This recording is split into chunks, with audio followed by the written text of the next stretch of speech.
السلام علیکم ورحمۃ اللہ وبرکاتہ۔ 80 سال کے گناہ معاف، 80 سال کی عبادت کا ثواب۔ حضرت ابو ہریرہ رضی اللہ تعالیٰ عنہ کی حدیث میں نقل کیا گیا ہے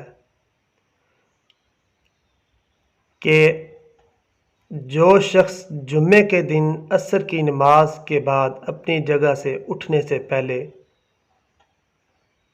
80 مرتبہ یہ درود شریف پڑھے، اللہم صلی علی محمد النبی الامی وعلی آلہ وسلم تسلیما، اللہم صلی علی محمد النبی الامی وعلی آلہ وسلم تسلیما، اس کے 80 سال کے گناہ معاف ہوں گے اور 80 سال کی عبادت کا ثواب اس کے لیے لکھا جائے گا۔